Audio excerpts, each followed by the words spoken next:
Tadi Anda menyebutkan ada transaksi yang mencurigakan ini 755 miliar berlangsung di akhir tahun pukul 7 malam dan transaksi tunai. Dari BPK, dari hasil kerja BPK, apa kecurigaan?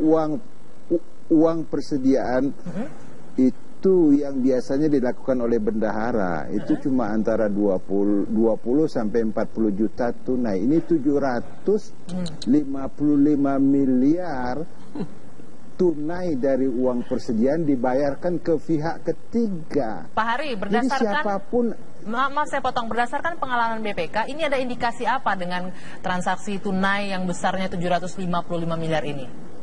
Ya, kita tidak tahu apa-apa awal-awalnya, tetapi kan auditor kita kan punya sense feeling audit berdasarkan risiko, risk based audit, audit berdasarkan risiko. Jadi kami ingin memastikan apa yang terjadi ini. Kok di ujung tahun, sebentar lagi mau tahun baru, kok ada uang tiba-tiba dari kas pemerintah DKI pindah ke pihak ketiga? Ada apa ini? Pernah nggak Pak ada kasus seperti ini sebelumnya? Apa tujuannya? Tidak pernah. Tidak pernah. Ini sesuatu yang istimewa. Yang kemudian yang terjadi lagi setelah itu, setelah kita dibayar tunai, itu pemakaiannya boleh baru dilakukan 2 tahun kemudian. Lucu kan?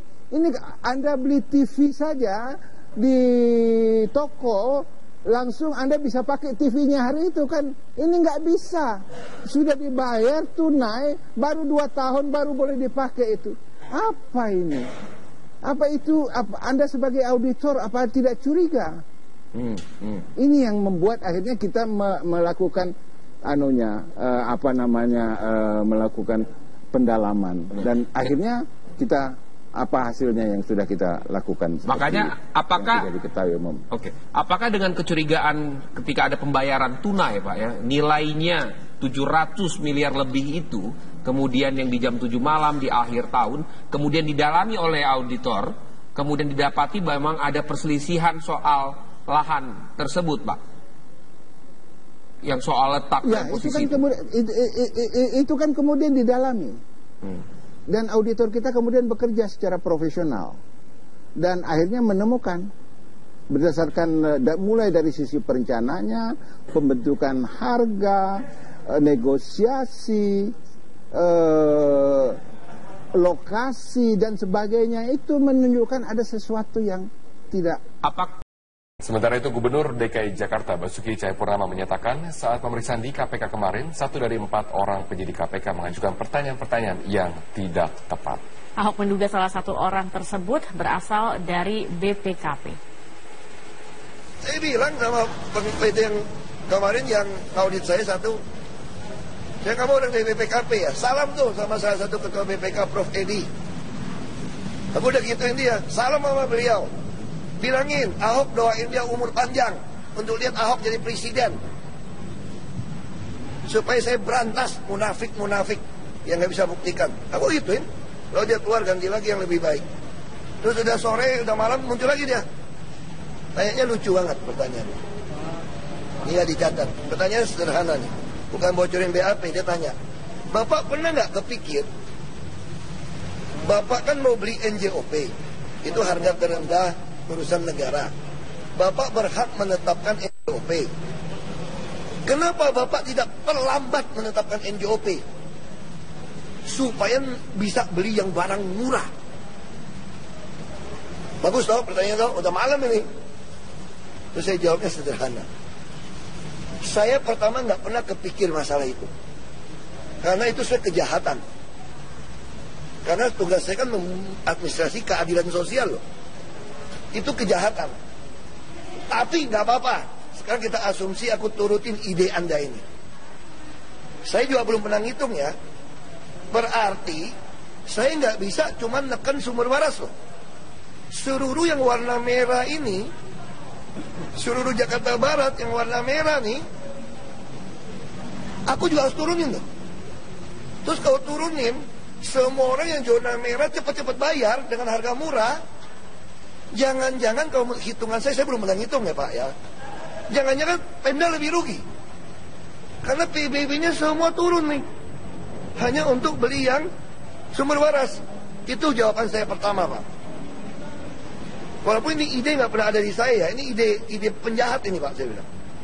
Kriminal ini. Sebagai pemerintah kalau gitu. Terus yang ide kedua, saya kasih tahu Pak.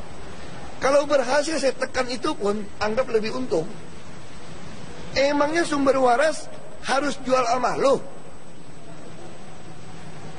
Sekarang swasta beli bangun rumah sakit, bangun palliative care, bikin apartemen, boleh nggak? Boleh. Dan dia beli harga pasar. Emang dia mau jual sama lo? Sekarang aja namanya NJOP mendekati harga pasar, makanya dia mau aja. Dia itu jualnya itu harga pasar loh. Nah sekarang saya tanya, bisa nggak saya menekan sumber waras? Ada lagi pertanyaan yang lucu banget. Bapak tahu nggak HGB sumber waras akan berakhir 2014? Ini kan bahasanya LSM yang DPR di belakang gitu loh. Oh gitu ya. Kalau begitu Republik kita kaya raya Pak. Karena hampir semua pabrik, sertifikat apapun di Indonesia atas nama PT, termasuk sawit semua, tambang semua apapun, itu pakai HGB, HGU. Ada masa selesai. Kalau diterjemahkan selesai ini, kita ambil balik. Kaya kita Pak. Kaya Pak. Itu siapa yang ngajarin kayak gitu Pak? Undang-undangnya Pak, Bapak baca nggak? Aku gituin sama orangnya. Dia kayak orang BPKP. Aku bilang begitu, kemarin di KPK gitu. Ya 4 orang periksa. 3 sih enak aja, 1 yang keluar masuk. Saya kira orang BPKP saya bilang. Kata bukan BPKP saya bilang. Pemirsa, Gubernur DKI Jakarta Basuki Cahayapurnama diperiksa KPK sebagai saksi dalam kasus dugaan korupsi pembelian lahan rumah sakit sumber waras. Bagaimana hasil pemeriksaan hingga saat ini? Kita bergabung dengan Rifai Pamone langsung dari gedung KPK Jakarta. Rifai, bagaimana progres pemeriksaan Ahok di KPK saat ini? Hingga saat ini, Rory Asyari, Komisi Pemberantasan Korupsi masih terus memeriksa Gubernur DKI Jakarta Basuki Cahayapurnama sebagai saksi dalam kasus dugaan korupsi pengadaan lahan di area rumah sakit sumber waras.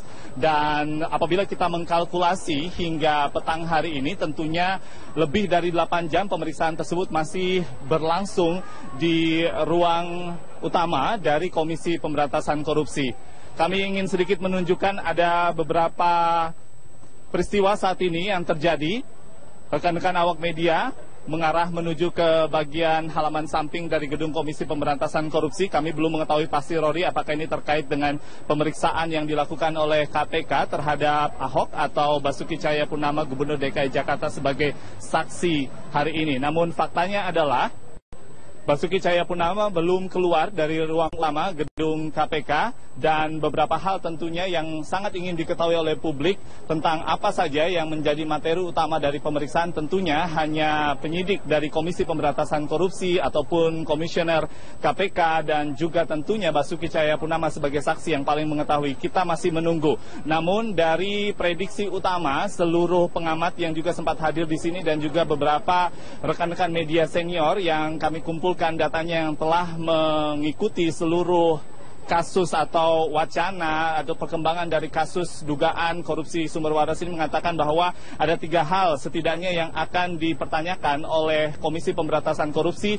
terkait dengan prosedur pengadaan lahan, kemudian harga yang terkait dengan di mana sebenarnya lokasi tepatnya dari sertifikat yang diterbitkan oleh tentunya atau yang dimiliki oleh pemilik tanah, dalam hal ini Yayasan Sumber Waras yang kemudian dibeli oleh pemerintah daerah atau Pemprov DKI Jakarta dengan nilai NJOP sebesar kurang lebih 20 juta rupiah per meter persegi. Rory. Rifai, setelah pemeriksaan ini, apa saja yang akan ditindaklanjuti pihak-pihak terkait seperti KPK atau pemerintah Provinsi DKI? Tentunya dari pemeriksaan Basuki Cahayapurnama hari ini sebagai saksi dalam kasus dugaan korupsi lahan di Rumah Sakit Sumber Waras, banyak pihak yang berharap agar bisa membuka sejelas-jelasnya terkait apakah benar ada korupsi dalam pengadaan lahan untuk kepentingan umum di area Rumah Sakit Sumber Waras. Banyak yang menyatakan bahwa keterbukaan atau transparansi dari seluruh proses pemeriksaan hari ini akan benar-benar membuka siapakah sebenarnya yang benar-benar bersalah apabila benar ada kerugian negara yang disebut-sebut sebesar 191,3 miliar rupiah. Namun, yang paling menarik adalah apabila harus ada yang ditindaklanjuti setelah adanya pemeriksaan dari Basuki Cahayapurnama sebagai saksi hari ini, banyak pihak yang mengatakan KPK juga harus memanggil pihak-pihak yang melakukan audit sejak awal sebelum bahkan audit investigatif diminta oleh Komisi Pemberantasan Korupsi kepada BPK DKI Jakarta. Tentunya hal-hal yang dilakukan atau dimintakan ini bisa ditujukan kepada BPK DKI Jakarta yang pada awal melakukan audit. Pertanyaan kepada BPK DKI Jakarta sejak awal tentunya oleh KPK bisa ditanyakan mengapa BPK DKI Jakarta melakukan audit tanpa adanya koordinasi dengan penegak hukum ataukah pemerintah dalam hal ini untuk pengadaan lahan kepentingan umum dari Rumah Sakit Sumber Waras. Apabila kita melihat dari segi prosedur saja, hal-hal yang dituduhkan oleh BPK DKI Jakarta kepada Pemprov DKI adalah adanya kesalahan prosedur untuk peraturan Presiden di pasal 2, 5, dan 6 Peraturan Presiden nomor 71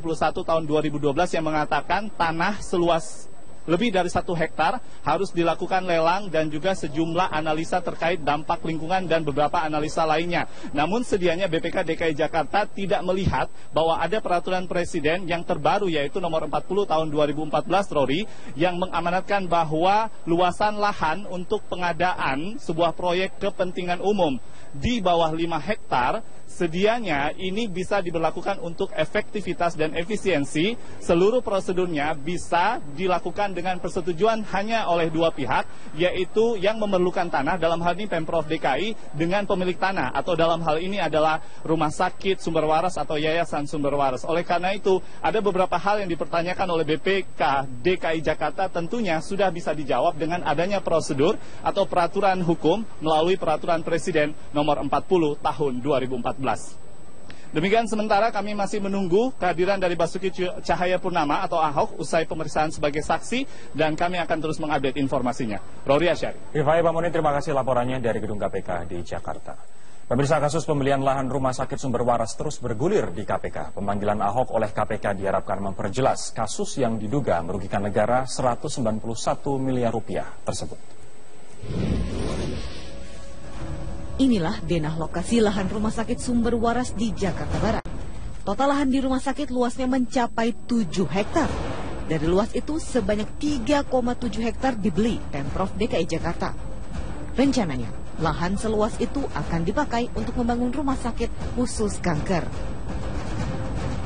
Pada 8 Juli 2014 terjadi kesepakatan harga antara Gubernur DKI Jakarta Basuki Cahayapurnama alias Ahok dengan Ketua Yayasan Kesehatan Rumah Sakit Sumber Waras Kartini Mulyadi. Harga yang disepakati adalah 20,75 juta rupiah per meter persegi dengan total harga 755 miliar rupiah. Proses dan harga pembelian itulah yang kemudian memunculkan masalah. Badan Pemeriksa Keuangan BPK menilai pembelian itu terlalu mahal. Sebab nilai jual objek pajak NJOP tanah di Jalan Tomang Raya bukanlah 20,75 juta rupiah per meter persegi, tetapi hanya 7,4 juta rupiah per meter persegi. Atas dasar itu, BPK menyebut ada kerugian negara sebesar 191 miliar rupiah. BPK sudah menyerahkan hasil audit investigasi kepada Komisi Pemberantasan Korupsi (KPK) Desember 2015 lalu. Sehingga saat ini kasusnya ditangani oleh KPK. Tak kurang dari 30 orang sudah diperiksa KPK, termasuk Ketua Yayasan Kesehatan Rumah Sakit Kartini Mulyadi. Namun kasusnya masih dalam tahap penyelidikan, belum sampai tahap penyidikan. Hari Selasa, Ahok diperiksa KPK terkait kasus pembelian lahan Sumber Waras. Saat tiba di KPK, Ahok kembali menyatakan audit BPK tidak jelas. Hanya itu kan audit BPK dan KPK udah pernah minta investigasi, ya kan? Sekarang justru saya pengen tahu KPK mau nanya apa? Orang jelas BPK-nya ngaco begitu kok.